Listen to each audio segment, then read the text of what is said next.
You found someone that was talking about what it means to be meek, and I have to tell you, we decided to do a big thing. Yeah. We decided to bring you into our study and show you what it was that Nehemiah found.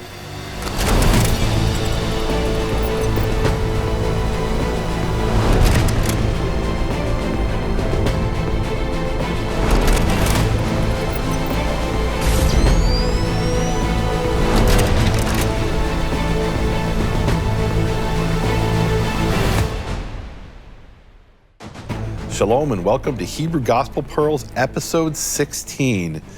We are going to talk today about blessed are the meek, but we need to talk about where we are here first, Keith. We've taken it up a notch. We've gone into a full-blown professional studio, and I'm very excited to be able to bring the program, rather than me sitting behind my computer and you behind yours, and we create this thing in post-production where I go like this and my hand like turns into a ghost. I can actually touch him. Hey, folks, let me tell you something. We are in what I consider, it's in my hometown. We're in Charlotte, North Carolina. At the best production studio in all of Charlotte, the production group. I want to say that because I'm sitting here and I'm looking at these professionals and these cameras and all this stuff, and I'm like, Nehemiah, we actually get to bring people into this place where we have everything together like the old days when we used to be at the table. You remember when we were at the table? We were at your living room table and we had like literally piles of books. Piles of books. And the incredible thing is, you still have your piles. I still have my my piles are now included in my laptop in various pieces of software that cumulatively cost over $10,000. Guarantee you, folks, all my books and things like that, compared to the cost of that, literally, tap. Nehemiah. So we're gonna try to do this like we do it when we're doing our personal study, and that's what we're excited about for Hebrew Gospel Pearls. What I'm calling, Nehemiah, it used to be called the Biblical Beatitudes series. Now I'm calling it the buffet of Biblical Beatitudes series because we have so much. And I'm telling you, folks, listen, stop everything right now. This guy here, if you notice, I've got the nice jacket. I'm in here in the studio. I'm kind of like the guy who's going to ask the questions, and we're going to unleash him because what he has found in the last few weeks during the delay, I'm going to call it a delay. We call it a necessary time for research and all of that sort of thing. It really is game changing. And so we're going to get started, Nehemiah. Let's get right into this. So the verse we want to talk about today is we've been doing what I call the Biblical Beatitudes, the buffet here, and now we're on verse 5. We finally made it to verse 5. Stop the presses. Which should be really easy. There shouldn't be a lot to talk about. Stop the presses. Two things. What? First of all, I'm looking at Howard. Okay. He's got parentheses, Nehemiah. Yeah. Why does he have parentheses in Howard? What's going on there? So first, let's read the verse. Okay. So this is the New Revised Standard Version. Blessed are the meek, for they will inherit the earth. Really simple, really straightforward. And I remember sitting, I was on the phone talking to you thinking, what could we possibly talk about? Blessed are the meek. It's pretty straightforward. And as we delved into it, I realized, what was obvious to me isn't obvious to everybody else. Yeah. And then even things that were obvious to me were sometimes wrong. So now let me tell you, the real game changer, folks, the real game changer is I went to an evangelical seminary, Trinity Evangelical Divinity School. And when we taught this verse, they told us very simply, to be meek means power under control. And I said, okay, that's what it means. They told us based on Greek. We took Greek classes. We did a little Latin and all that sort of thing. And then I started doing something really radical. Yeah. I started going to all of the preachers that preach about this verse, because there's a whole lot of preachers who preach about this verse. And they all, to a person, said the same thing. But you found someone that was talking about what it means to be meek. And I have to tell you, we decided to do a big thing. Yeah. We decided to bring you into our study and show you what it was that Nehemiah found that, in my opinion, sets the table for why we got to go into what the word means. Now, before we get to that, you started with the question, why does Howard have it in parentheses? Yes. That's pretty simple. Yeah. Although it's not clear entirely from his book. You have to kind of read between the lines. So the reason he has it in parentheses is his base text, the text he's using, is the British Library manuscript. And the British Library manuscript, that verse doesn't exist. Now, at the bottom of his page, he has what is called lower criticism. It's called lower because it's at the bottom of the page. and he shows you what's in the other 8 manuscripts that he had available to him. Well, since then, I found another, I think it's 19 and 9 is 28. 19 more manuscripts, although on this section is only 20. Of those 20 manuscripts, 7 of them, let's see, 1, 2, 3, 7 of them have what he had in only a single manuscript. He had in his manuscript A, which is the manuscript in Leiden in Holland, it has Ashrei ha'anavim shehema yoshu aretz. Blessed are the anavim, the meek, if we're going to translate it that way, but we're going to get more in deep into that, for they will inherit the earth. And I have that in 6 other manuscripts that Howard didn't know about. Absolutely. So he put that as kind of like a little footnote, and I know that today we can say there's 2 families. We've talked about this in previous episodes. There's what I was calling family A and family B. The one that has manuscript A is, by definition, in my case, family A. That's what we've labeled family A. Yeah. Family B doesn't have that verse at all. And we explained why in a previous episode, I think it was 15, where we talked about certain types of scribal errors and also how you add something if you want to add it in. Whether this is original or not, I don't know that we can answer that question. What we can deal with is, okay, in family A, what does it mean? Now, you were saying in your tradition that blessed are the meek.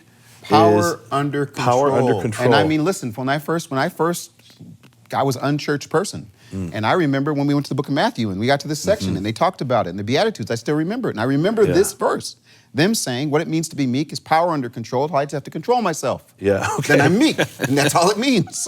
Well, I want to show a video here really quickly. Yes. This is Dr. Jordan Peterson. He's a professor of psychology at the University of Toronto in Canada. And I would argue that, at least as of this recording, he is probably one of the greatest, if not the greatest, secular thinker of our times. I mean, the man foretold what we're currently living through as far as the what they call the culture wars. He foretold this 5 years ago. People said he's crazy, he's a fanatic. And it turned out to actually be worse than he predicted. And so he did a series. He did two main series. One is he taught a course based on a book he wrote called Maps of Meaning. And then he did a series teaching the Bible. And he's actually worse than us. I don't think he got out of after 10 hours or so, he didn't get out of didn't get much past the story of the flood. So, boy, you think that we're verbose. Anyway, so, but he really is a brilliant man. Yes. But he's not a biblical scholar, and he doesn't claim to be. He explains he went to Bible Hub and he poked around at different commentaries. And if we're really honest, what he was doing is he had certain ideas he brought with him from psychology, and he was looking for places in the Bible to support those ideas. And so he has a certain idea in psychology which fits perfectly with the standard Christian explanation of blessed are the meek, which I'm not saying it's not correct, but first let's hear what it is. Here is Dr. Jordan Peterson speaking on Joe Rogan. The line, the meek shall inherit the earth, meek is not a good translation, or the word has moved in the 300 years or so since it was translated. What it means is this: those who have swords and know how to use them, but keep them sheathed, will inherit the world. And that's another thing I've been telling. Yeah, no kidding. That's a lot different, man. Difference. That's a big difference. It's so great. And so, one of the things I tell young men, well, and young women as well, but the young men really need to hear this more, I think, is that you should be a monster.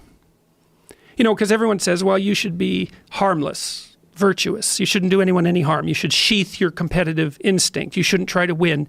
You don't want to be too aggressive. You don't want to be too assertive. You want to take a back seat and all of that. It's no. Wrong. You should be a monster, an absolute monster, and then you should learn how to control it. Wow. Whoa. So, folks, you understand why that changed the game? I mean, listen, so we at this point, let me just say this. When we started on this verse, preparing for this verse, we didn't know we were going to be in this great studio. We didn't know we were going to be together. There were a lot of things that we didn't know, but definitely what we knew is that the bar was being raised. I mean, this is a major shift, I would say, from what he understands and what we find in Hebrew gospel. So I think what you were saying, though, is that what he presented isn't really different from what you were taught in seminary. Oh, no, right? 100%. It's essentially the same idea. He just says it a whole lot better. He says it far more eloquently, and he uses the metaphor of the sword, which is sheathed, and he does something even more than that, which is powerful if it's true, but it's not. It's powerful if it were true. It'd be really powerful, which is that the actual meaning of the word meek in the original, right? And he says 300 years. He's talking about the King James.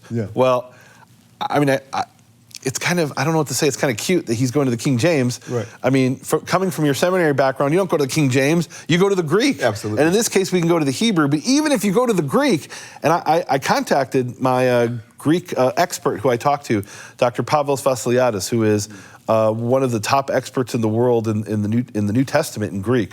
He's a native Greek speaker.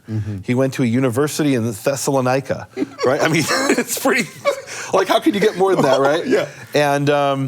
And you know, that's where the epistle to the Thessalonians, right? I mean, he lives there, he grew up there, and I asked him, I said, you know, I don't want your opinion. I want to know, based on the meaning of ancient Greek, is this the meaning of the word?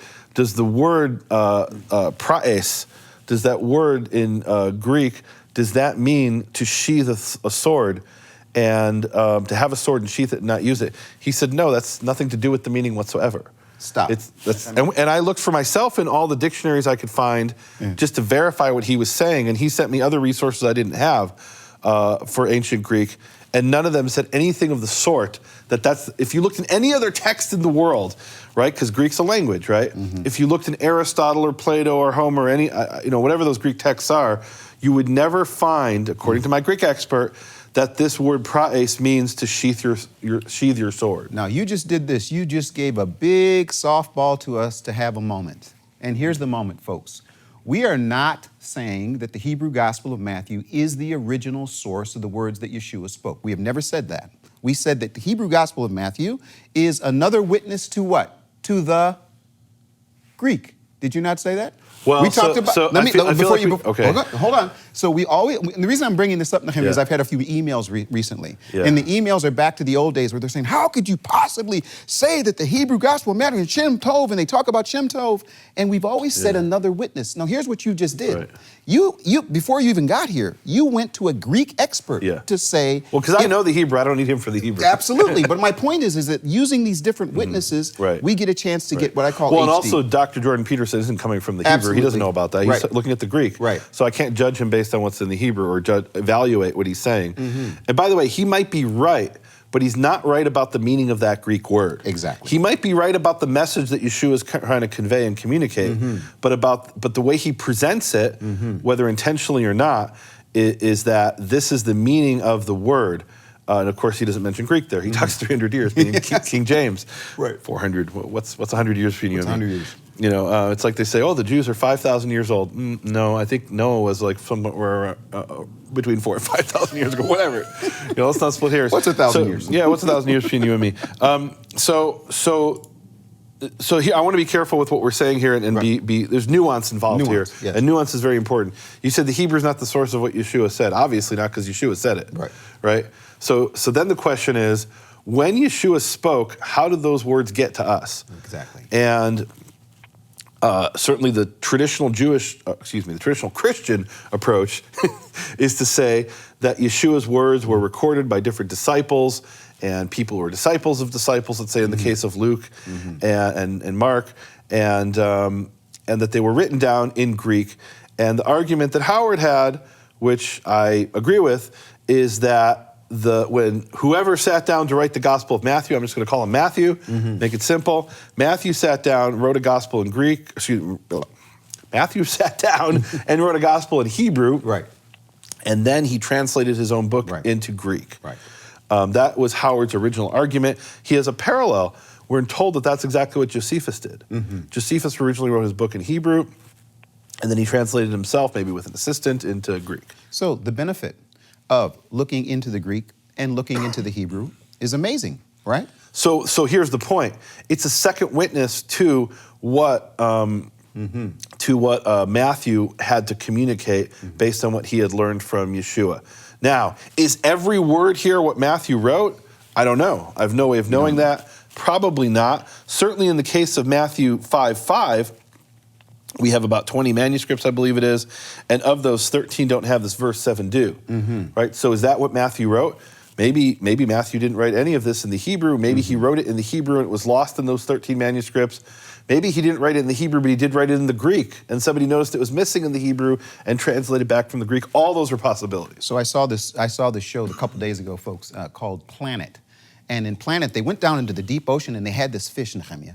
And they actually filmed this. I couldn't believe it. So they take this fish, and he goes down and he gets a clamshell, and he takes it in his mouth, and he goes and he This is a fish? No, a fish does this. I'm telling you, me and my son were watching it. And he goes like this and it bangs against the rock. He does it like 15 times. And eventually the shell opens and guess what's in there? A pearl? Yeah. So this is what we're doing. Okay. We're gonna bang against the rock to find out between what we find in Greek and what we find in Hebrew. What do we think the meaning was? Right. Well, so what Jordan Peterson presents is really powerful. It's a powerful word picture he paints. Yes. Right now, someone has already pointed out, this wasn't my observation, that Jordan Peterson, long before he presented this to Joe Rogan, and maybe he's presented it somewhere else in the context of Matthew 5:5. But he used very similar language when he was talking about the flood in his flood teaching.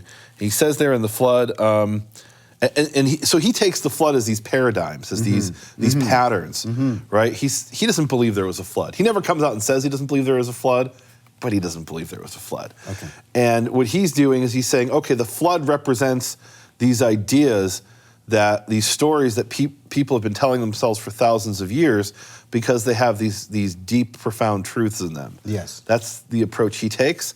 That's not my approach to Genesis. I believe there was a flood. But he comes up with interesting insights with that approach. And he views the flood as chaos. As this, there's chaos that destroys the world.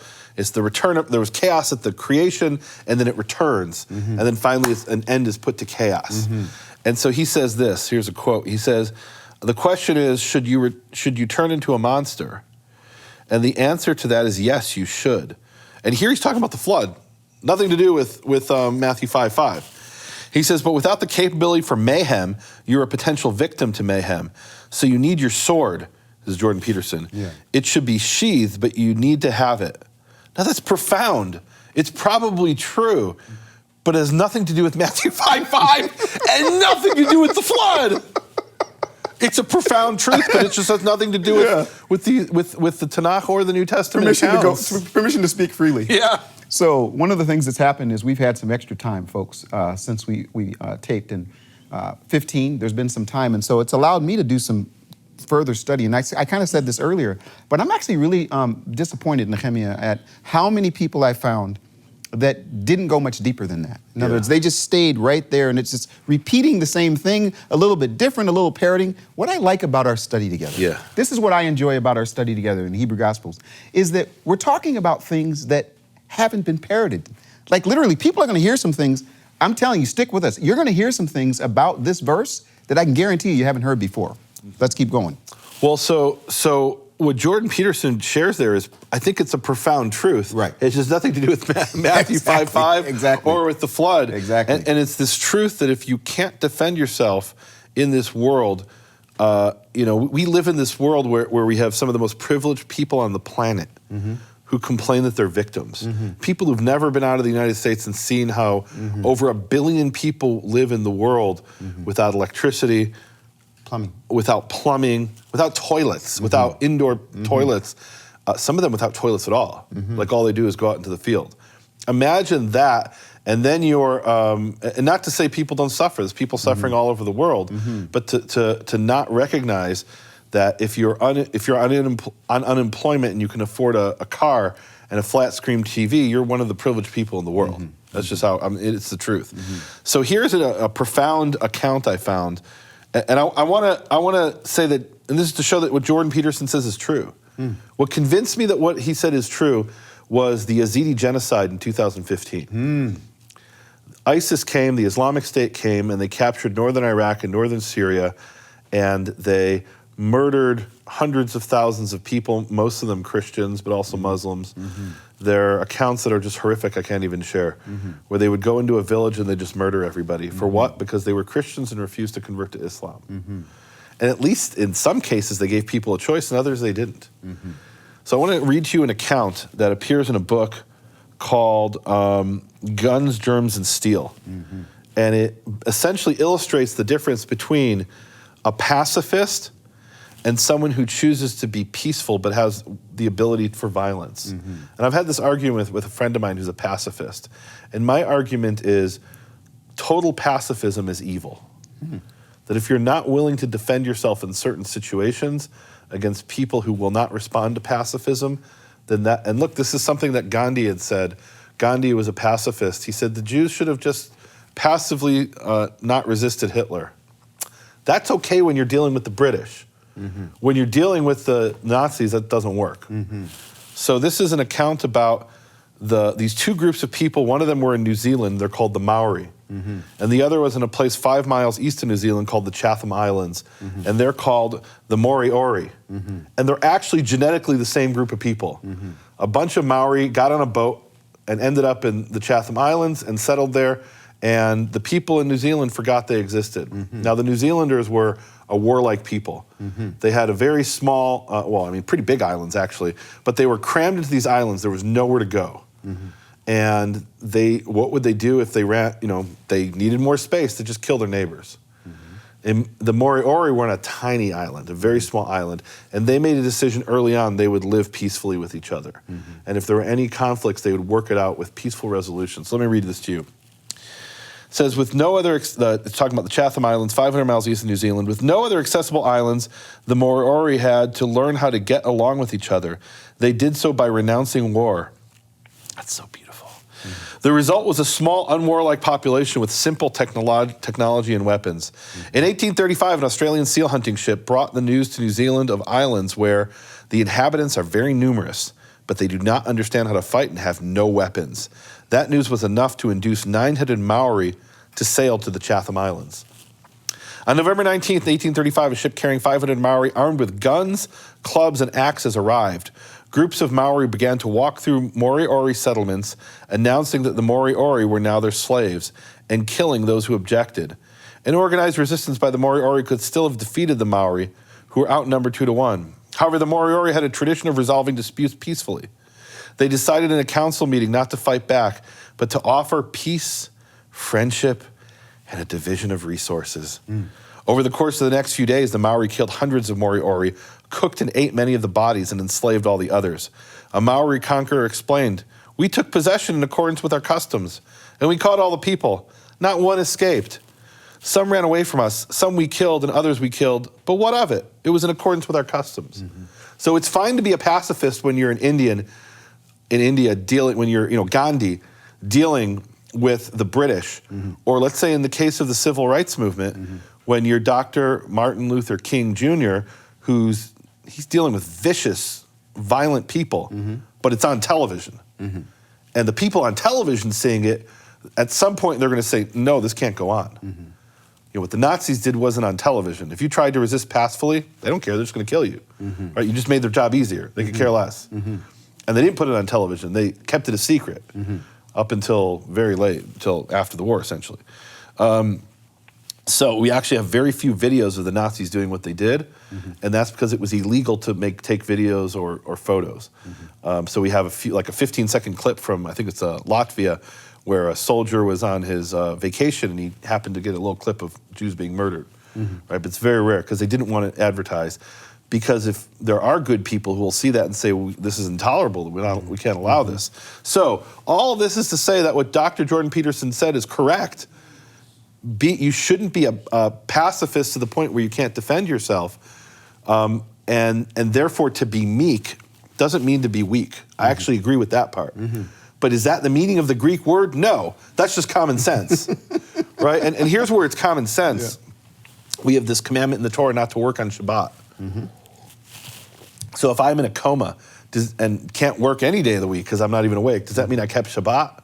No, right?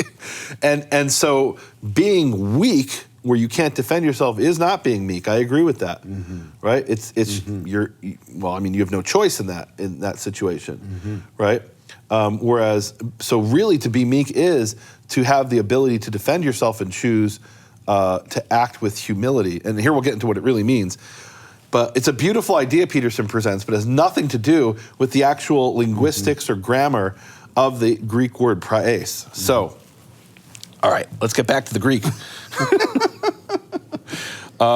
Look, so the word in Greek there is praes, and here's what I do. I always look and see, first I'll look at the Greek dictionaries for sure, But what's more important in the Greek dictionary is to see what word in Hebrew that word translated in the Septuagint, which is the ancient Greek translation of the Tanakh. And the word that translated is anav. Can we talk about that? Yeah, absolutely. That's where. So one of the places that this appears very clearly is where it's talking about. Let's see. It's talking about Moses. And it says, here it is, Numbers 12:3. Va'ish Moshe anav me'od mikol ha'adam asher al pnei ha'adama. And the man Moshe was very anav. He was very meek, more than any man who was on the face of the earth. And the word there in Greek is the same word, praes. And it translates as humble, both in Hebrew and Greek. Right, so meek, he's right. It's not a word we even use anymore in English. The word in modern English is humble. Now, it's very ironic, that statement. Can we talk about that? Absolutely. And I asked someone to go through our Torah pearls on this portion because I didn't have time. But someone checked it, and we didn't talk about this when we did Torah pearls. So can we talk about this verse? Sure. Numbers 12:3. Absolutely. The man Moshe was very humble. And the question is, who wrote that? Did Moses write that? Was he not inspired to write it? Well, it's possible Moses wrote about himself through through the spirit of prophecy or something like this, that God took control of his hand, and he wrote, the man Moshe was very humble. It's possible. Or maybe it was Joshua who wrote it. We see Joshua writing in the Torah in the book of Joshua, in Joshua 23. It says he wrote in the Torah of Elohim. Whoever wrote it, it's kind of like the song, it's hard to be very humble. Or how does that song go? It's hard to be humble when you're, how does it go? When you're perfect in every way. So imagine you're Moses, and you're right. No one was more humble than Moses. Right. And there's actually a parallel to this in the Talmud. It talks about how, it's profound. So here, this is cool. So it's the discussion in the Talmud about Rabbi Yehuda Nasi, who was a rabbi who was very active around the year 200, 210. And it says when Rabbi Yehuda Rabbi Yehuda Nasi died, that humility, humbleness disappeared from the world. And one of the rabbis who's in the discussion says, no, that's not true, I'm humble. Now, if you say you're humble, in some sense, by definition, you're not humble, right? So what does it mean to be humble? What do you got? I will tell you this. When I read that verse, thinking about Moses, I thought to myself, now did Yeshua, he's looking at numbers, and he's saying, okay, I'm going to use the example, and because this is actually connected to the second part of the verse, I'm going to use the example of Moses and say he was humble, and then I'd ask you a question. It's actually connected to the second part of the verse. I don't know how long we're going to be able to do this, but it says, whatever this is, being meek, being humble, you get a chance to do something. What is it that Yeshua says you get? You get to inherit the earth. Right. And we'll get to that in a minute. But here I want to go back to Jordan Peterson. Yeah. Humble has nothing to do with I sheathe my sword. Humble has nothing to do with what he's described. In other words, he takes meek in the sense of I choose not to act in violence even though I could, right? And maybe that's true about the word meek. It's not true about the word humble. Humble is I realize, wow, and here's part of it, right? Because humble could be, well, I'm just a very simple person. There's people who are greater than me. No, humble is to realize something great in yourself and still realize, wow, there are people who are smarter than me. There's people who are better than me. And even if I'm the smartest person in the world, I'm Albert Einstein, God is above me. So that's what humility is. So Nehemiah, here's the issue that I have. When I looked, before we got to this study, when I would read this, the word meek doesn't mean anything in my mind. Okay? The word humble, just the word itself, doesn't mean anything. People can tell me what they say that it means. When you read this, and I actually, folks, we've been talking about the Bible, the Talmud, and the New Testament, which is the commentary by your cousin 5 times removed. Something like that, yeah. Delitzsch, the Hebrew Gospels, all of this stuff. What I really wanted to ask you was this question. When you first read that verse in Hebrew, does word meek come in your mind? No, humble. Okay. The first thing I think of is Moses. Okay, excellent. No question about it. Excellent. And what is the context there of Moses? He's having an argument with his brother and his sister, and he's the only person in all of history, according to the Torah, who ever spoke to God face to face. My God. Everyone else was spoken to God in a dream or in a vision. And he actually spoke to God face to face as a man speaks to his fellow, whatever that means, in in a state that he's awake or something like this. And he's having this conversation with his brother or sister about, and it's not clear exactly what they're debating, but it's something about his actions, and they're saying he's in the wrong. And instead of saying, who do you guys think you are? God chose me to speak face to face. You think you know better than me? You're right. Instead, he acts with humility and said, you know what? We're all equal before God, and maybe you guys are right, and maybe I'm in the wrong. And then God goes and humbles them. Yes. So humility is to realize that in the eyes of God, we're all human beings, and he's greater than all of us. That's what humility is. Amen. What's the opposite of humility is pride. What's the picture of pride in the Tanakh? The king of Babylon, Nebuchadnezzar, conquers the known world, and he walks around his empire, and he looks around, and he says, I did all of this with my own might. I'm it. Boy, I am it. Yeah. I did all of this with my own might. Yes. God didn't do this for me. No man did this for me. Nobody other power did. This was all me. Instead of recognizing, wow, I had a lot of loyal people under me who helped me do this, and it was only through the grace of God that this was given to me. That would have been humility. He says, I did this all by myself. That's pride. It's the opposite of humility. And what does it mean? The humble will inherit the earth. The earth. Let's look at that in Psalm chapter 37, verse 11. Yes. And here I'm going to ask you to open up the Bible, the Talmud. No, it's the Jewish annotated. Do you have that book? You didn't bring that? That's on the computer. Okay, I got that here. Yes. So the Jewish annotated New Testament comments on this. But first, can you read Psalm 37, verse 11? Okay. It says here, and I'm reading the NASB, but the humble will inherit the land and will delight themselves in abundant prosperity.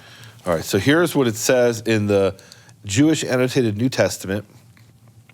On page 10, it says, let's see, in terms of content as well, the Beatitudes draw upon scriptural precedent. For example, blessed are the poor in spirit, and blessed are those who mourn may be dependent on Isaiah 61, 1 through 3, which also speaks to the poor and those who mourn. Blessed are the meek, for they shall inherit the earth, is a near quotation of Psalm 37, 11. Then they say, the Hebrew of the Psalm speaks of inheriting the land, Aretz, which should be taken as a reference to the land of Israel. The Septuagint, and hence the New Testament, reads ge, that's the Greek word ge, which could be translated as either land or earth. The reading of earth served to de-Judaize Jesus. I want to read that again. The reading of earth, according to the Jewish annotated New Testament, serves to de-Judaize Jesus by disconnecting him from any specific concern for the land of Israel. Wow. Wow. Yeah. So I read that and I thought, okay, I mean, no, that's ridiculous. That doesn't even make any sense. Right. I mean, the word "ge" is just a translation of the Hebrew Eretz, and I thought, all right, well, let's see. So you're going to disagree with the? Absolutely. You're going to disagree with the Jewish annotated. So look, sometimes I think, especially in today's society, people get kind of oversensitized to. I'll give you an example. Last night I'm at the hotel, and there's this gentleman who checks us in. It says on his little label, his name is Muhammad. And he says, that first name of yours, how do you pronounce that? I said, Nehemiah.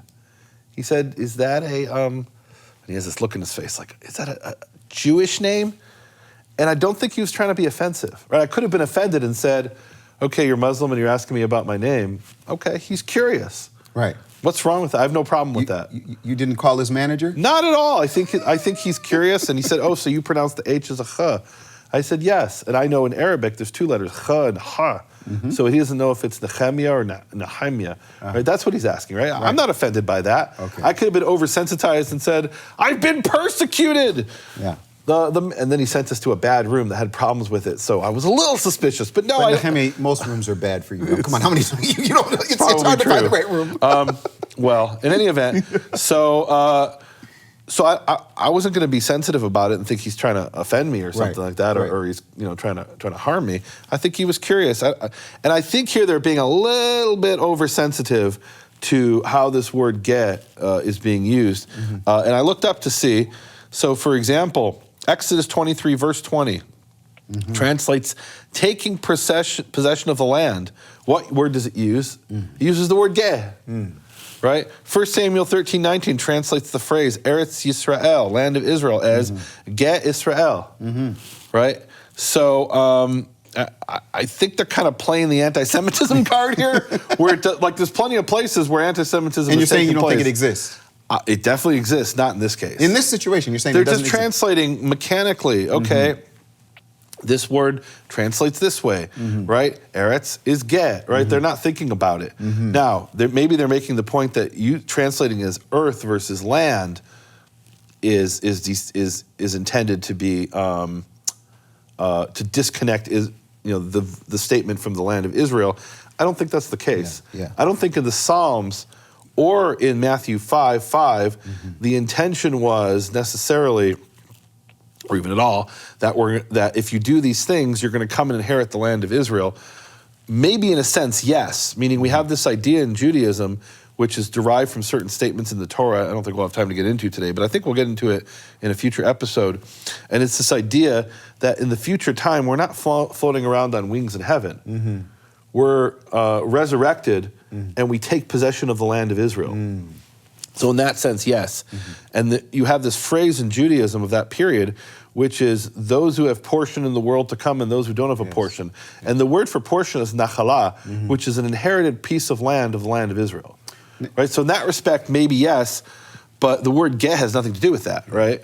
Yeah. Now, I want to read this verse in English again. Yeah. I want to give our folks that are listening so far a very simple, said, blessed, here's what it says in the NASB, blessed are the gentle, for they shall inherit the earth. And in my mind, when I read that, I'm saying, so if I'm gentle, in the will, I'm going to be given this inheritance in the future. Yeah. What we're doing is kind of ripping away that a little bit. We're going under and saying, fair to say in English, blessed are, or happy are the humble, for they shall possess the land. So here's what we could say. Yes. Unequivocally, this verse is based on Psalm 37, verse 11. No question about it. 37:11. And folks, we have anav, translated as something like praes in Greek, and we have inheriting the land. Obviously, this is based on this passage in Psalm 37:11. Can I read this? Psalm 37:11. Then I want you to do something that excited me in our personal study. Yeah. Nehemiah, I don't know how long it's going to take to get to this, but what you showed. Part two. No, I want to read this. Okay. But the humble, the word that you just mentioned, will inherit the land and will delight themselves in abundant prosperity. Psalms 37:11. Now, this has been great. We've been going around. We're looking at the Greek. We're looking at the English. You're giving me Jordan Peterson. You're telling me about all these other extra sources. That's great. Nehemiah, when are you going to talk to us about this word, anav? Well, Keith, I think we're going to have to head over to the Plus episode for the rest of this discussion. And I am so excited about what we're going to talk about in Hebrew Gospel Pearls, episode 16 Plus. And where's it going to be? It's going to be over at nehemiahswall.com. Excellent.